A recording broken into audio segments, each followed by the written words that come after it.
he's going to have trials and tribulations of saying, hey, I'm going to try this. I don't like that. I'm going to throw that away. I'm going to go to this. I'm going to try that. And so like, I'm in the midst of that process, and I've been fortunate. I've hit a lot of like great lightning bolts that I'm really, really excited about, but there's still so much more for me to try. The irony of it all is when people like you and Kevin retire, you go from being old to young. Because you might be old in football, but you're young in real life, and you've got so many things you can do.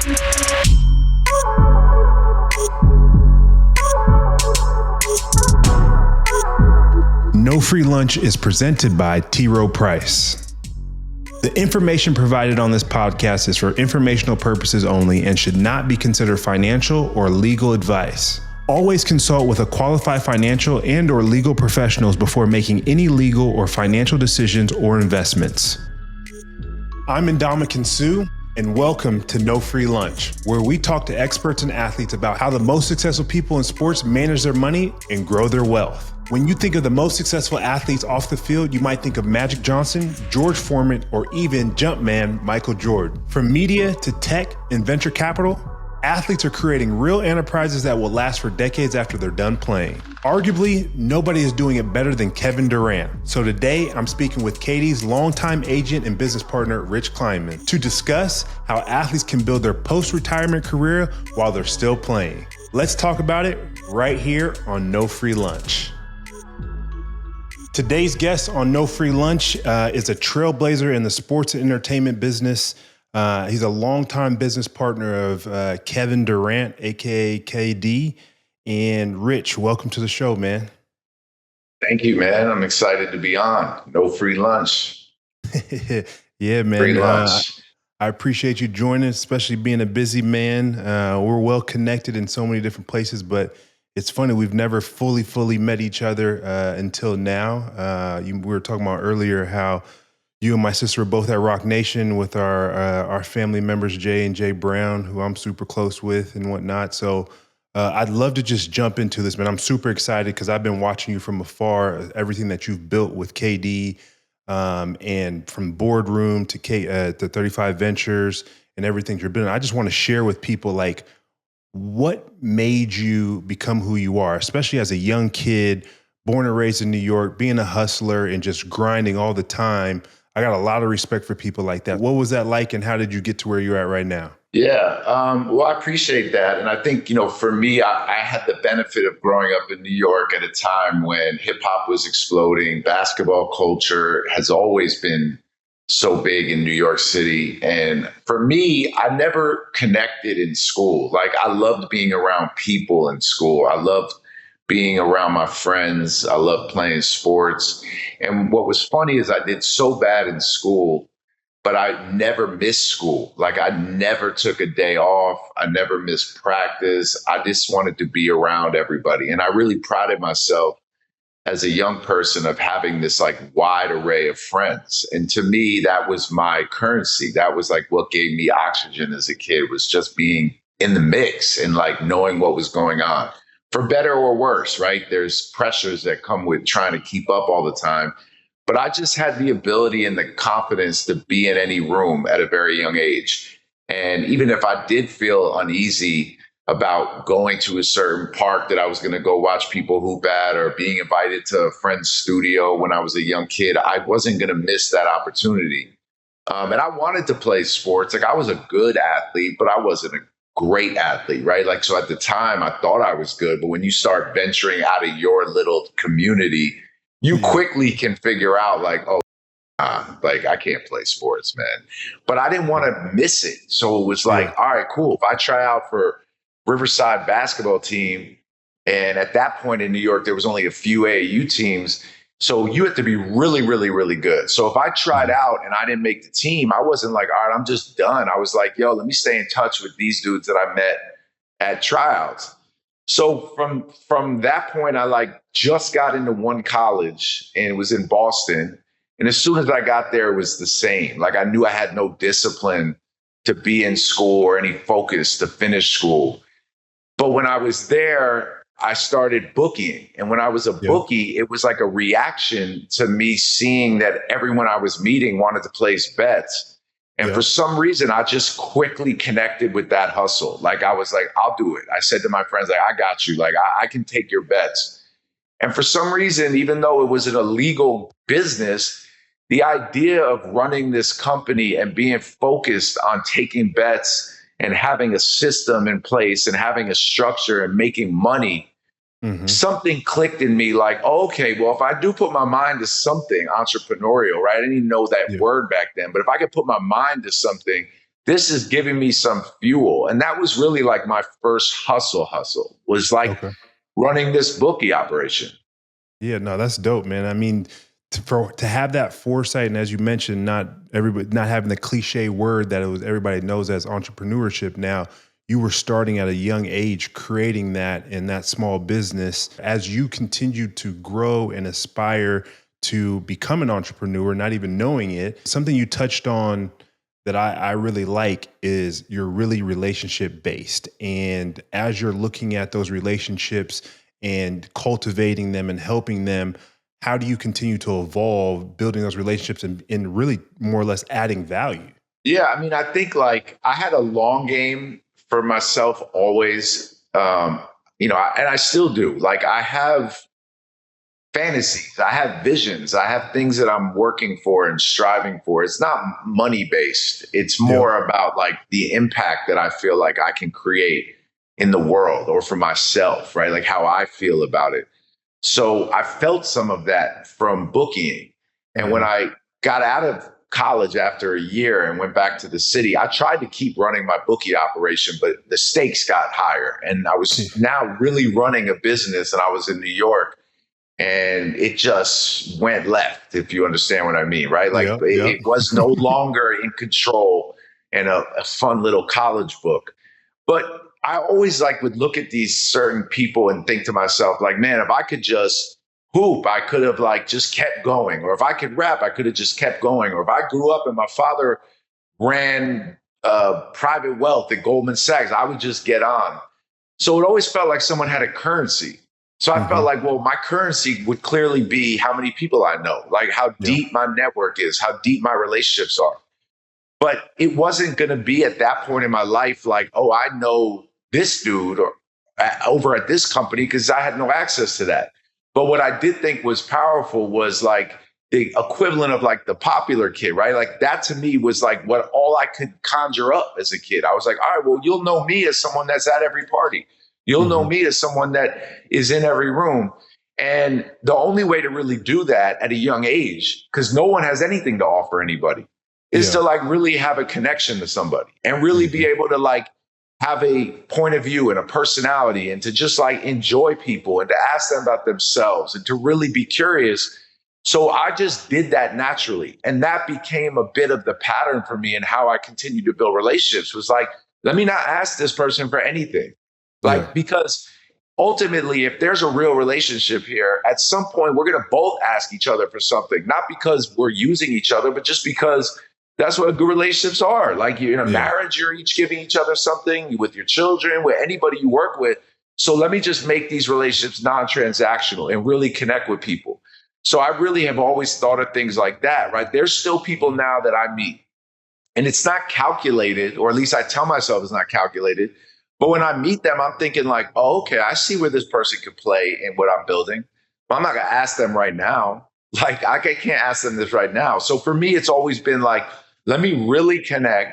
Let me really make this a real relationship, understand who the person is, gain that trust.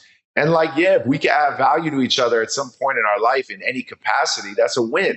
But the relationship can only work if we can really connect on a personal level. And that's just been the pattern I've used my whole life. No, that's super dope. And so let's dive in a little bit more to how those relationships evolved. Yeah, well, so what happened was I got out in the mix in clubs in New York. So like the person that was the star at a club in New York as a kid was a DJ, right? It was like the people that came into the party, and then it was the DJ. And the DJ in New York that was like bridging the gap between like the hip hop world and the fashion world and the music business was this guy, Mark Ronson.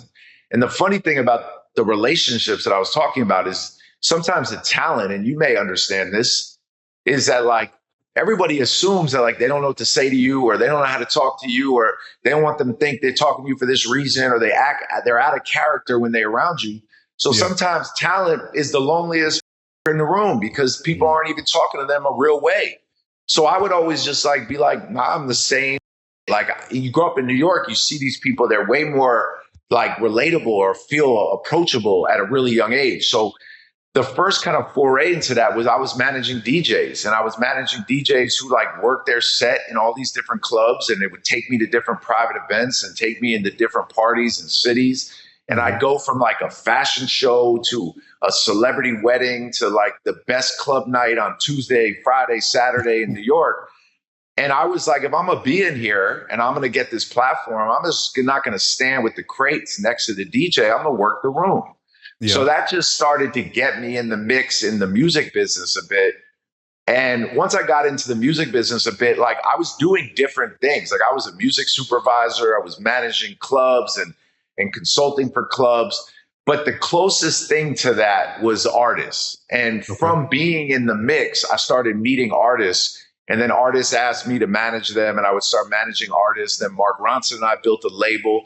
And all of a sudden I was in the music business, right? I had no intention to do it, but the energy of the music business was something that felt so like on brand with who I was. And I just kind of jumped into it.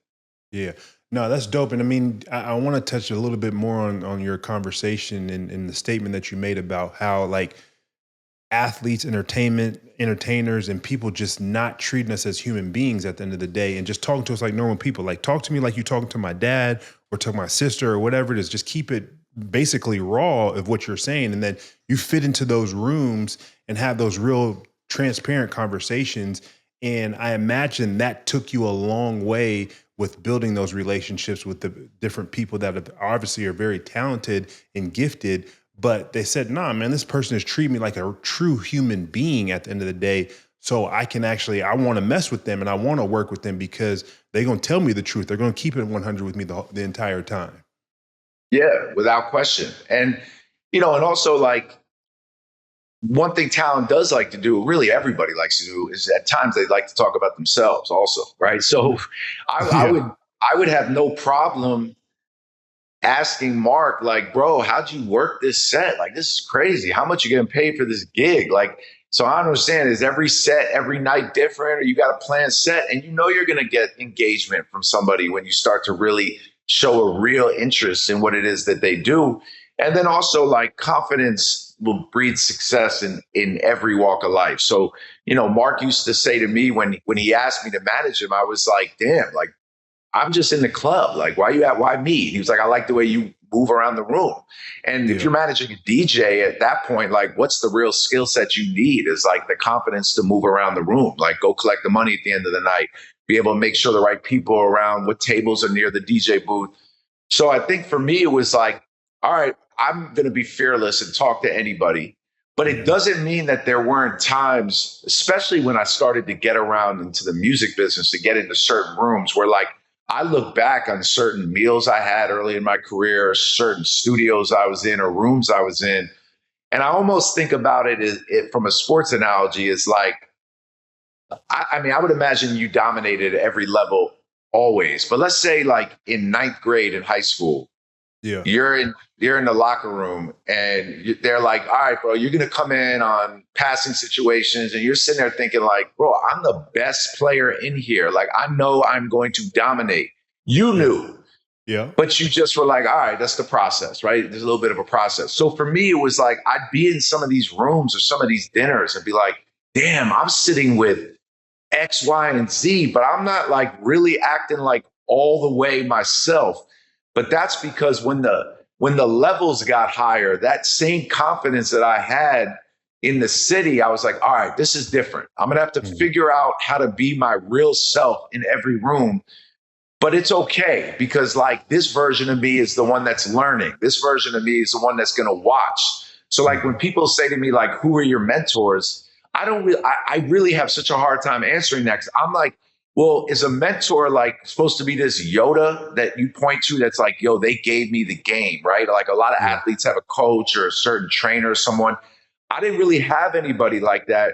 almost probably because I was too confident for my own good at some points. So my mentors were people that I watched. I was like, oh, okay, I see how Jimmy Iovine is. I see how he moves. I get it. All right, I'm gonna make a mental note of that. Like, that's my mentors for me. So I think as I started to like continue to grow in business, I had to keep reminding myself, like, all right, the same reason you were in the mix as a kid and able to get these guys to work with you and these guys to work with you, it's still applicable, even if the stakes get higher, but maybe you just got to work a little harder, right? Like the same game I would kick to Mark Ronson ain't going to work the first time I meet Jay-Z. He's looking at me like, what you talking about? So I'm like, all right, let me, I have a whole different hustle I got to think about with myself. Now I will say that at this point in my life, the one thing that I feel the most proud of is I'm like, okay, cool. Any room. Doesn't mean that there's still not so many levels that I wish I could go to or so many people that I admire, but I'm not going to be uncomfortable in any situation now. But that took a long time to get to that point. Your character, that's a testament to your character at the end of the day, like to be able to be uncomfortable and put yourself in those uncomfortable positions to be able to get there. And ultimately, when I look at it to your comments of like knowing that you are considered one of the best, or you believe yourself as being one of the best. Like I remember back in the day when I went to U.S. Army All-American game in high school, and they looked at me and said, hey, we're going to have you play O-line, but I came here as a D lineman. And I was like, all right, it's cool. Let me just do this. I can play offensive line and I can play defensive line, but I'm going to go kill it over here, shut all these top 5 guys that are ranked ahead of me. And then I'm gonna go play D-line as well and go win that side of things. So ton of respect from that standpoint. And then you mentioned Jimmy Iovine and being a mentor of yours and somebody that you looked up to and wanted to follow their footsteps. It's crazy that you say that though, because Jay Brown was that for me. Like I remember being around Jay-Z, being introduced to him from Uncle Wes and all these different particular people, and like seeing how he's moving. But I'm like, the dude over here in the cut, in the shadows, like making tons and tons of moves, but just silent about it. Like, and when I pull back the layers, oh, he's managing her, he's managing him, and like it's crazy. And like then Jay is like, man, you can come sit in meetings with me. I don't care. So I'm sitting in crazy meetings, big multi-billion-dollar deals that are getting done with him. And he let me have that access, and I'm soaking up all that knowledge. So I want to change the subject a little bit and kind of dive into the KD side of things of what did you see in him, why you wanted to partner with him to be able to say, hey, like, he's special and we can build something amazing together? You know, that's a great question because it almost, in a lot of ways, fills the gap with the last thing I was saying. So imagine you have this like unconventional journey where you don't do well in school, you have a lot of chaos around your home life, but you start finding your footing and you're like, damn, like this is easy. Like I'm a bookie, so I got some money. Now I'm a manager of DJs. I'm getting in every club. Now I'm managing some artists. I got a label. Again, like money's never been the thing that drove me like that. I always could hustle enough to make money for myself, right? So I was always going to be like, all right, I'll have money. But then all of a sudden I get to this next level in my career and I'm like, holy shit, like I'm not moving up at the same speed that I was moving at. I'm not as comfortable in every room that I'm in. And I almost felt like I hit this like stopgap where I was managing a ton of artists. Like I was an A&R in J. Cole's first album, and look at J. Cole, right? I managed Solange, Meek Mill, Wale. I'm in the studio with Jay at times with No ID. I'm around it. But I'm like, damn, what's happening right now? Like, why am I at this space? Like, is this me right now? And when look back on it, I think like I got married young. I had 2 girls in my 30s. So maybe that was just life, right? Like maybe mentally there was a rationale for why that paused a bit or my confidence was stagnant. But the thing that was missing was this like passion. And even though I grew up in the music business, sports was my passion. Basketball was my passion. So I was like, yo, you know what? I think the only way to get this back would be to like figure out a way to work in sports. And I had started building great relationships with athletes. So like 2 New York athletes, Victor Cruz and CC Sabathia, we would always kick it. And I would talk to them about marketing and branding. And like the music business blueprint was starting to be used in sports. So now athletes really understood what I was saying. Like the way I was talking about how you would build a brand or approach a sponsor was resonating. So I remember I said to Jay, like, yo, I want to go into sports. And he was like, bro, we're about to start an agency. And I'm like, yo, let me work on the agency. And to their credit, like they let me work on it from day one. And when I said to Jay, I have to dead everybody I'm working with in music. And he was like, why? And I'm like, I can't do both. He's like, yeah, you can. I'm like, no, you can do both. But if I'm going to do this, I'm telling you, all these relationships that I built in music, they're not going to convert. So I'm going to have to build all these relationships again. At your level, it doesn't matter. You call a commissioner or you call the chairman of Sony Music. Same. But for me, I'm going to have to know now who these people at the Nike shoot. They're not the same people that were at the video shoot. And I don't want anybody to look at me and go, that's the guy who manages artists. Because I know what that is. You know that. You'd be like, yo, who works with KD? Oh, that's Wale manager. And they're like, he's not, especially at that time. So I was like, all right, I'm moving into sports. They gave me the idea. They gave me the opening to move into sports. And one of the only athletes that I really knew well was KD from Wale. So I would hit Kevin, and timing in life is everything. He was at this great place in his life. But when we ultimately signed him, it wasn't just that I was working in sports. It was like, wait, all of a sudden somebody this good, right? Because think about it. I'm moving up. But now I'm not feeling like myself when I'm sitting at dinner with Jimmy Iovine and Mary J. Blige. I'm like, damn, why am I not talking with the same confidence? Or if I'm in the studio with Jay, like that's my man. We were super, super tight, but I'm like, damn, I'm not even all the way myself. It's not even a conscious thing. I'm just like, damn, I'm not all the way myself. Like I could somewhere feel that. But now I'm around KD. I feel all the way myself. He wants me around him. And this is one of the best in the world.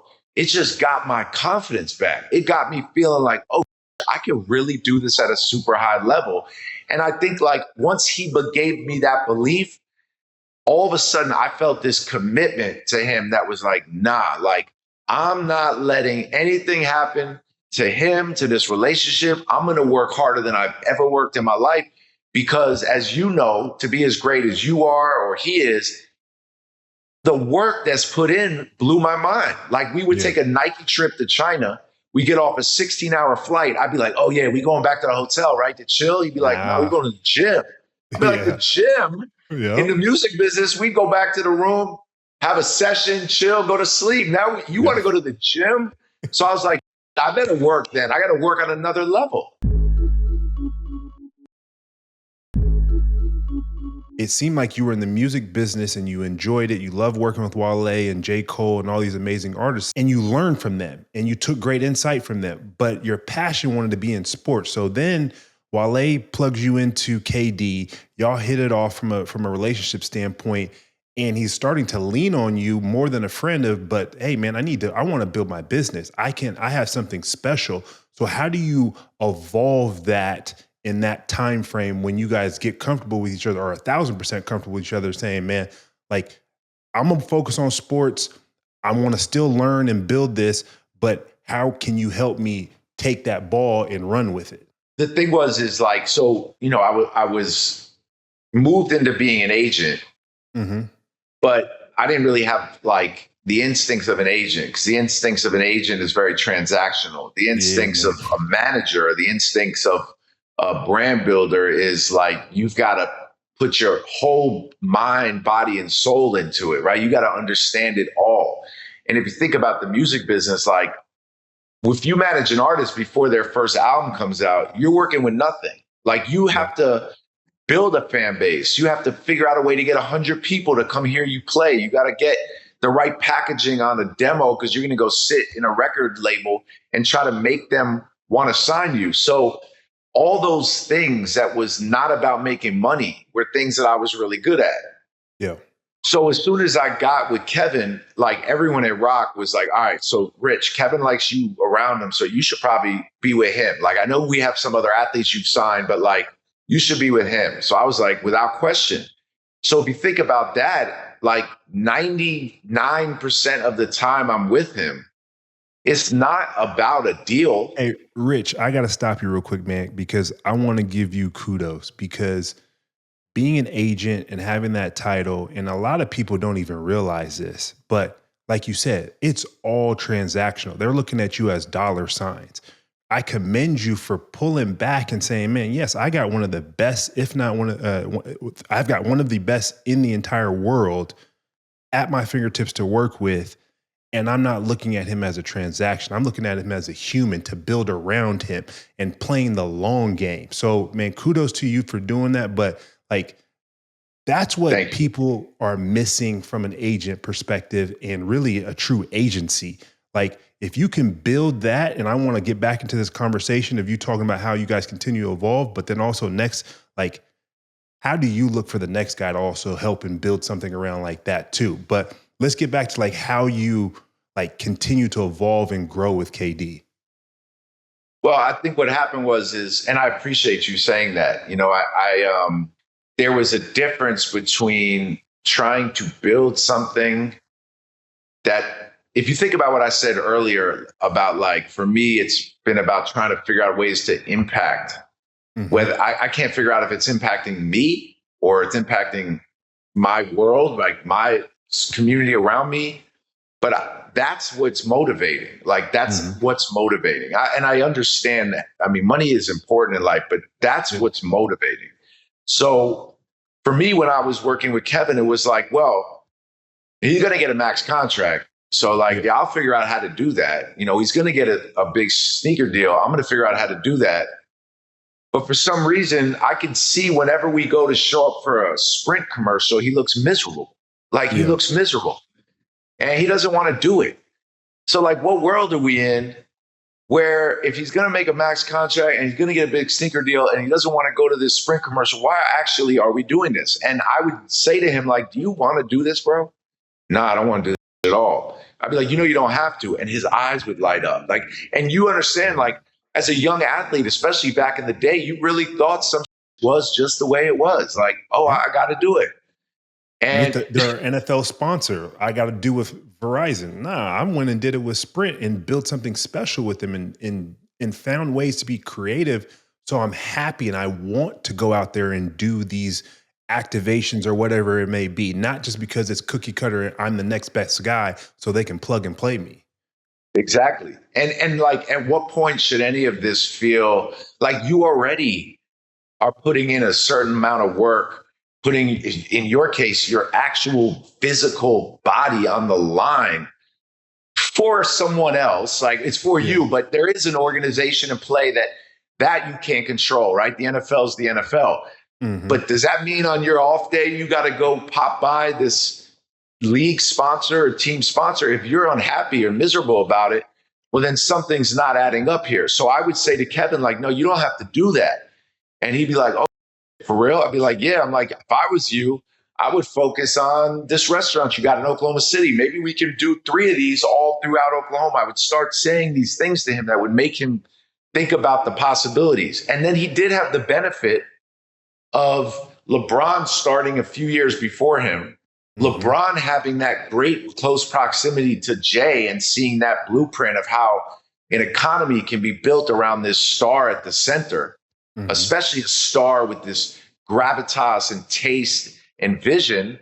So Kevin could quickly go, oh, like, I could do this. And, oh, Rich just came from working with Jay. Like, maybe all the ingredients are here.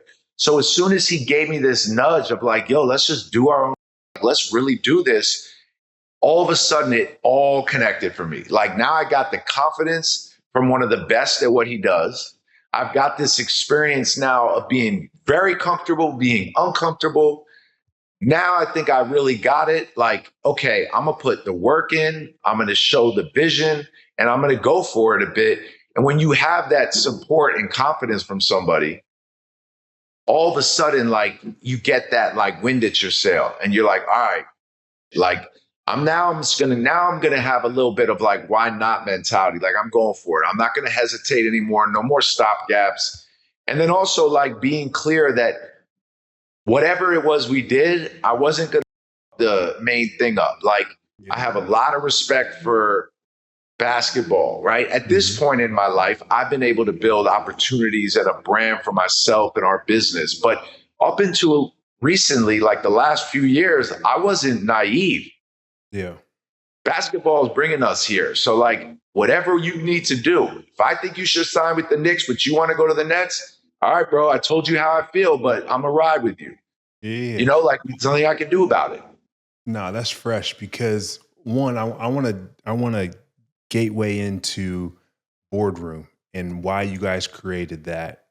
Because I mean, from afar watching, I think y'all are incredible. I aspire to be similar in a lot of different ways, but I want to understand everything that you're building underneath it because I know you guys partnered in 2019 for a 2-season deal with the show called The Boardroom and like how you guys built that and why you built that. Yeah, I mean, I think for me, it was like, I realized now that the way the sports world had evolved, that a lot of my experiences growing up in the music business, being a music supervisor, being able to be a producer on Fade to Black and tapping into all these worlds, I realized that like the sports world now was basically at the center of all of it. It had as much, if not more influence than any other sector in society. So all of a sudden I'm thinking, well, the young sports fan in me as a kid, I probably wouldn't have done everything I did in the music business if it was today, because I would have said, wow, I could work in real estate, fashion, art, music, and it's all rooted in sport in some way. It's all connected back. So how do I build a brand that really embodies this world, this intersection?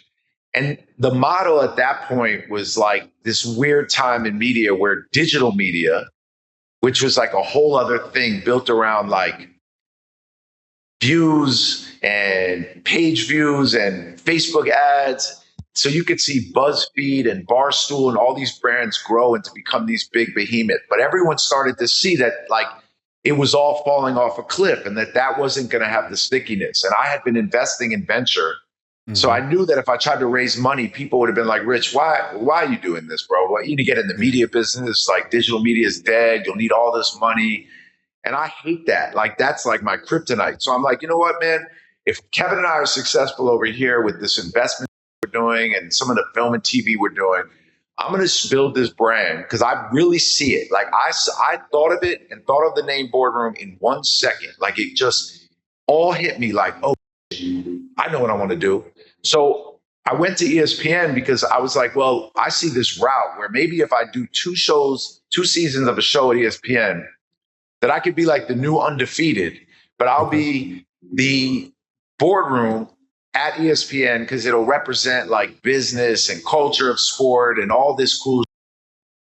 I did 2 seasons of the show there. I quickly realized like, nah, they're not going to buy, they're not buying this brand. Yeah. I went to do a pop-up at Sloan at MIT in March of 20, right before COVID. Yeah. And right after we did the pop-up, we did this like conversation with me, Jay Will, and Jaylen Brown. And on stage, I had them call it Boardroom. And all these kids were coming up to me. And I was like, oh, this is really connecting. Like, this makes sense. Yeah. And I think a lot of it has to do with this name, like just what it means. Like, it's just a different feel. Then COVID hit. ESPN was like, yo, we can't do a 3rd season of the show. So for 24 hours, I was hot. Yeah. Like, I called Jimmy. I'm like, how could you do this to me? And like, it's COVID. Like, I was so like delusional on like how unimportant what I was saying was, but I just felt so passionate about this brand. Mm-hmm. So the next day I was like, oh, you know what? I'm just going to build it from the ground up. I'm going to build it day by day. And since then, I think for me, I've looked at brands like Forbes and Vanity Fair and GQ and not necessarily thought like that's the way you build a company because these are ancient. I mean, these brands are still hot today, but they're ancient brands from when they were built. You can't build a company in the same business model. But the idea that Forbes is so sticky to people, right? Like if you're on the Forbes list, it's just a list, but people are calling it the Forbes list. So I was like, I want to build a brand that means that to people. I want to put content out. I want to be experiential. I want to build all these different extensions of what this word boardroom means now to me. And it's going to encompass all these worlds. And that's kind of just been the vision, like keep adding block by block by block. And the brand sits at the center. What's KD's role in Boardroom? Because obviously he's a part of it, but how does he influence and also like being a part of it? Like you don't necessarily, like you said, you don't leverage his name, image, and likeness from it, but he's a part of it. But you stand the Boardroom brand as its own, but you've got two behemoths in yourself and KD behind it. Yeah, so him and I are like equal partners in the ownership. Mm-hmm. I would say that he's way more involved than one would think for two reasons. A, he's got an incredible instinct and taste, and he's very much representing a different perspective of the conversation we're having, right? So if I want to put someone on the cover and I run it by him and he's like, that is whack, like that is not a move, like that, I take that feedback, but I'll also push back if I disagree. Yeah. And he promotes it. He's updated daily, weekly, like I'm always communicating with him. And then when he pops into a certain content piece, then we have the benefit of like, oh, my partner's also a very like notable star athlete. So that gives us like a lot of extra kind of infusion of excitement around the brand. He's at all of our events. He speaks at our conferences. You know, if I need him to holler at somebody that I want to get on the cover of something, he'll hit them up. But at the end of the day, like the brand is really an embodiment of the two of us, right? So it's like it was built out of our relationship and seeing the like dynamic of what made me and what made him, and then our connection. So you know, it's very much in the fabric of it all. But you know, also the family office that we still run with 35 Ventures. The cool thing is like if we invest in PSG, we utilize that investment and that ability to align with a brand like that, which was because Kevin was able to be invited to be on that cap table, right? Like they wanted us both, but it was Kevin that was really invited on that cap table. That then gives Boardroom this great like flywheel of branding and cachet. So much of what we do with our family office stuff gives so much ammunition to Boardroom. So Rich, break down, what is 35 Ventures? Yeah, 35 Ventures was built to operate as like the family office for Kevin's business. I'm intricately involved in every aspect of it. I manage and operate the family office, but it encompasses all of his investments, his brand deals, his on-court, off-court, his foundation, and anything else that's made up of his like business set to be there for him for the rest of his life. Tell me a little bit of how you and KD's workflow works, especially when he's in season. He's going to go play for my big bro Ime down in Houston. So congrats. I'm excited to come down there and be down there with y'all. But how does that workflow work between you and KD, especially in season, off season? Because you said he's fully immersed with everything and as a part of decision-making process and helping the Boardroom and 35 Ventures. Yeah, I mean, it's like it goes in waves because we speak every day, but I can read him. So like sometimes he'll FaceTime me and be like, bro, tell me what's going on. I'm locked in. I want to hear everything. Sometimes I'm just updating him so he hears it, but I could tell he's not as engaged.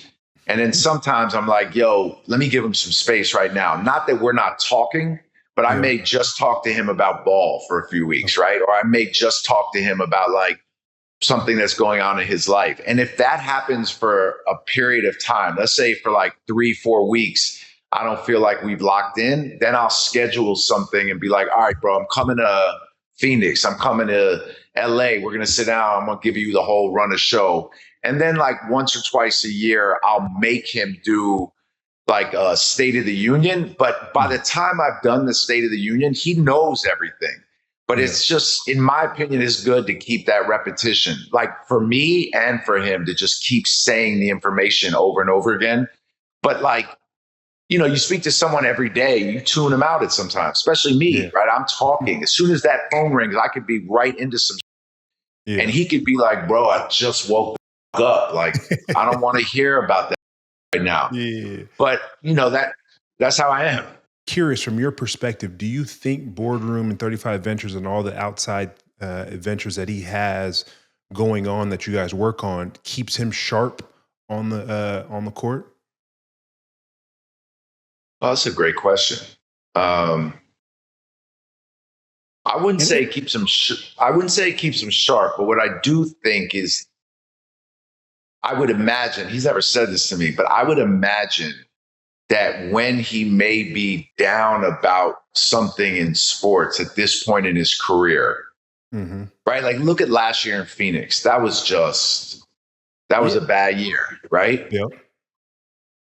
The same way, if work's going crazy and I go home at night and I'm talking to my daughters, I'm like, all right, like, little perspective shift, right?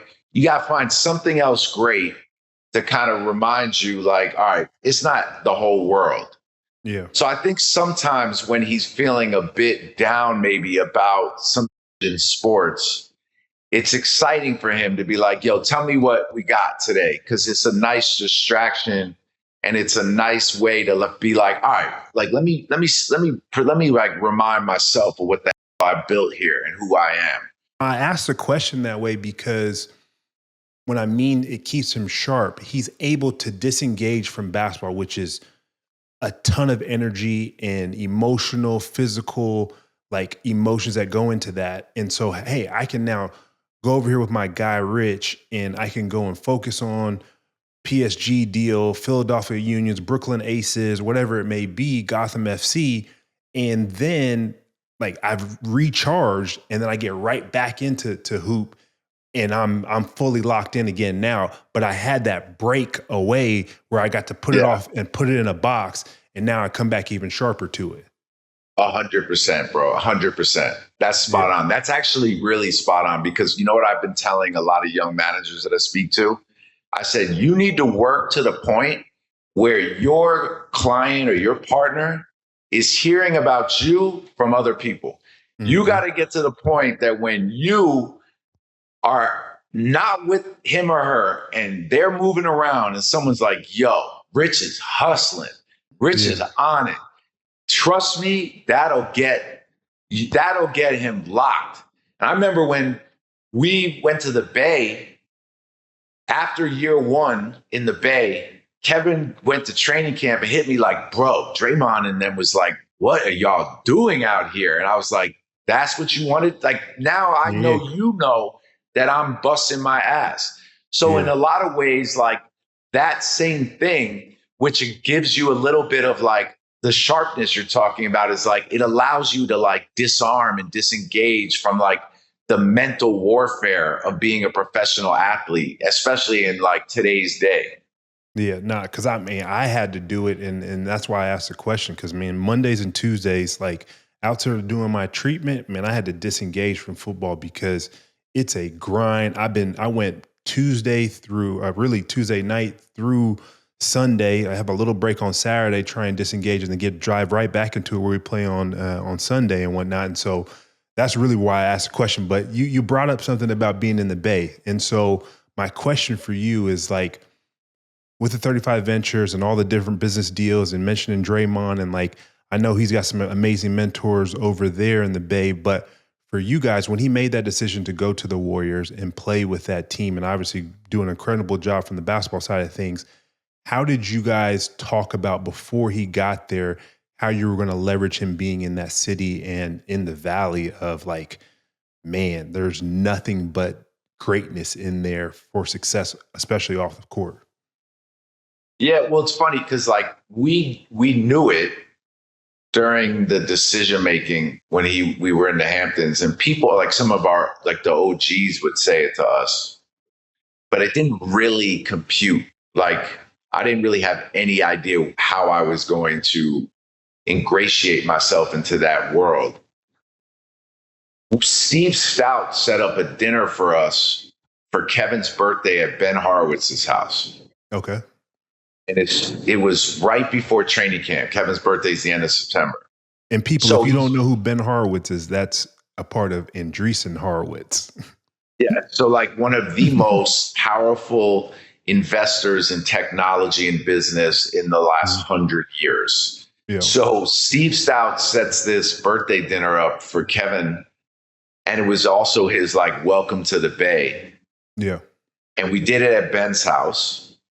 And the whole team was there. And Ben invited like the who's who of the Valley. So all of a sudden, I'm in this room, and everywhere I turn, someone's introducing themselves to me, and that's brand new. So I'm like, don't know enough to know which person or not I'm supposed to be talking to. So I'm just talking to everyone. Then the next day, I'm like, oh, Ron Conway. It says here he's one of the greatest angel investors of all time. Neil Mohan, he's the chief product officer of YouTube. Bill Gurley, oh my God, he's a senior partner at Benchmark. Oh, I'm calling every single one of these people. Yeah. And then I said to Kevin, we're going to go have dinner with them. Can't you do it? Nah, trust me. Give me a year. I could have every one of these dinners by myself. Yeah. You got to come with me to these dinners. So we would go to dinner. And what I did that I think was smart was I knew I couldn't fake that I knew what I was talking about. Like, I knew that. And I also knew that in order for Kevin to figure out and get the information he needed, I was going to have to ask dumb questions. So I always tell this story because in hindsight, I must have sounded like an idiot, but in a lot of ways, it was so eye-opening for me. Was Ron Conway sits and starts saying to me at dinner, here are all these deals. He's like, got all this list of deals. He's like, we invested in this one and this one and this one. We invested in this one in the seed round. We invested in this one in the Series A round. We invested in this one and it monetized after it went public. And I was just like, yo, I don't even know what a seed or Series A is. Like straight up, I just don't know. And he was like, wow, okay. And he starts breaking it down. And what I am good at is like hearing it, taking it, and keeping it moving. So all of a sudden I was like, that's the unlock. Like the unlock is simple. I'm just going to be 100% myself and ask every question. And then a lot of times those guys would bring someone with them. So like, imagine you're Ron Conway, you're like 70. You're like, yo, let me bring my young, cool investor guy to dinner with Rich and Kevin. So as soon as dinner's over, Ron's going to go home. The young guy's going to stay with us. So all the questions I asked Ron, then I go with the young guy, we go out, we chill, and I'm asking him a million more questions. And then it all starts to unfold. And then within a few months, Kevin and I were like, oh, like these are, people say like, these guys are trying to change the world, but you'd be like, no, these people are really changing the world. Like this is crazy. So that's kind of how that caught fire. And then we were just like really, and then the Warriors were the greatest platform during that 3 years we were there. It was incredible. Man, that's so dope, man. I love you sharing that because that's where a lot of people don't understand. And my mom's a school teacher, so she's always told me there's no thing as a dumb question. You just got to have the balls to ask it and ask for help. And that's fresh to me because one, you're doing it not only for your own knowledge, but for KD's knowledge. And you got to learn the terminology. It's a whole different ball game of understanding the terminology from seed rounds to Series A and how that all, so you can connect the dots because it's basic, but you just haven't been exposed to that terminology just yet. When you are with somebody like Ron Conway, Ben Horowitz, if you are acting like you're better off asking the question because they know that you don't know. Like you could, like as soon as you try to act like they know right away you don't know from the way you're responding to it. So you're better off being like, with conviction, I have no idea what you're talking about. That's so much better for someone like that. And you'll gain way more respect from them because you've actually been truthful from that perspective. A question for you, as we talked about the Warriors and the different things of obviously he benefited going to that team. Do you guys also talk about relationships of saying, all right, he's not at the end of his career by any means, but it's going to probably end sooner than later from that perspective. Is there a reason why he chose Houston outside of the basketball reasons? And also, like, how are you guys building and preparing for life after ball? Well, first, as it relates to Houston, he didn't want to leave Phoenix. That wasn't the plan. He was really happy living there. It obviously didn't work from a basketball standpoint. It was over, right? Sometimes when it's over, it's over. Yeah. And, I think that, like you said, Ime Royale Ivy is an assistant there, is one of Kevin's best friends. Man, DJ dope. Augustine. They got that Texas connection. Yeah. DJ Augustine's in the front office. And by TJ the Ford way, is there. I know, bro. He got all young dogs like Amen and Jabari and Tari. They got Van Fleet. They're just so deep and so athletic. And I think you could see now that the NBA, you have to be athletic. You have to have 10 players being able to play. The ball's got to move. And I just think the whole scenario of this organization is going to be the perfect fit for him, I hope. And Phoenix ultimately, it was a lot. It was a bit of a process, but they got him where he wanted. So I'm excited about that. It should and probably needs to be the last stop of his career. I think he could play another 3-4 years. I mean, honestly, he could probably play longer, but I think a lot of it has to do with, obviously health. You got to make sure at a certain point, if you are ready to do it 365 days of the year, it's not just 82 games, right? So, and I think as it relates to after basketball, it's almost twofold because financially he's good. He'll be able to retire with a family office structure that's been built for him, where he's got a foundation that he's built, that his family is running day to day in Suitland, Maryland. We have invested in real estate and private equity. He's got public stocks. He's got a venture fund. He's got other cool investments that have gained value. He's invested in some sports teams. He's got a lifetime Nike deal. All of that waits for him from a security standpoint. If any of those things he wants to get more involved in, he can at any time. Boardroom is something that is not going to probably ever be his day-to-day job, but it's another cool asset that he has when he's done playing. Yeah. Financially, he's straight. But what he's got to figure out, which I'm sure you now have to think more and more about, is but I may, let's say, need 25, 30, 40 days from you a year. Let's say at max. I say, bro, you give me 40 days, all this will run the rest of your life. Cool. Yeah. The other 325 days of the year, what do you want to do? What is it you want to do? Because only you know that. And that may not be, it's not going to be business. Yes, you can have business. Yes, it's going to be business. But what is it you want to do? You want to be more involved with Team USA? You want to own an NBA team or run a front office? You want to run a WNBA team? You want to be more involved with youth basketball? What is it you're going to want to do? I don't know if he's figured that part out yet, but I think he feels confident that when he retires, that his life is in order, his finances, and he'll have a lot of things that he could tap into to inspire him and be involved in. But he may want to figure out what becomes that thing that fills what he's done his whole life. That's, only something that you can relate to, right? That's a different mentality. Man, I think you said it spot on, man, because fortunate enough to have all the great mentors and all the people to help you build those nest eggs. So God forbid you don't have anything to worry about and you're financially sound. But what's going to keep you fulfilled and excited to wake up every single morning? So for me, my kids, my wife, these different particular aspects that I'm working on. And that is something that he's going to have trials and tribulations of saying, hey, I'm going to try this. I don't like that. I'm going to throw that away. I'm going to go to this. I'm going to try that. And so I'm in the midst of that process, and I've been fortunate. I've hit a lot of great lightning bolts that I'm really, really excited about, but there's still so much more for me to try because the last 15 years, it's been nothing but football and focusing on those different things. And he has to go through that process at some point in time when he does decide to say, hey, here are my basketball shoes. One of the dopest, got the lifetime deal, as you mentioned, with Nike and Elliott Hill, everybody over there. But what's going to ultimately fulfill me and take that time that I have, man. Rich, this has been amazing, man. We don't have to connect in New York or wherever, definitely in Houston. But this has been an amazing conversation, boss. Man, I feel the same way. And incredible questions.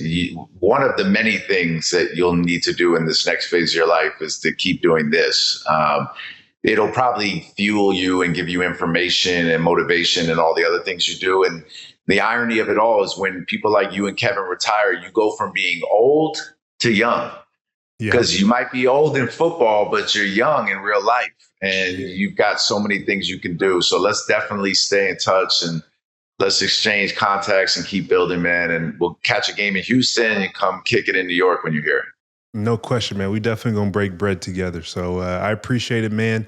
Again, for joining No Free Lunch, but this has been a pleasure and many more times for us to connect here in the near future. Appreciate it, bro. Thank you, man. It's been fun. T. Rowe Price proudly sponsors No Free Lunch. The views expressed in this podcast are those of the podcast participants and do not necessarily reflect those of T. Rowe Price. Their sponsorship supports the platform and does not imply endorsement of specific content or perspectives. Man, what a conversation with my man, Rich Kleiman. It's, to say the least, he is very, very special. Grinding from being a bookie as a young kid, growing up through Rock Nation, working with Wale, and then now we're managing and operating everything for KD, from Boardroom to 35 Ventures.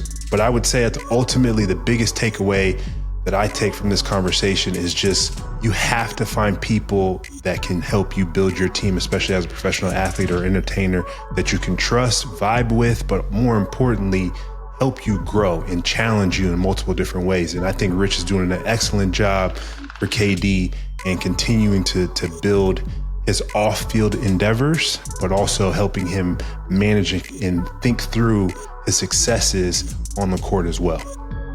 All right, everybody, that's our show for today. Please share any feedback or suggestions of what topics you guys want to hear next. But you gotta go. Like, comment, subscribe to No Free Lunch on Apple, Spotify, YouTube, or wherever you get your podcasts.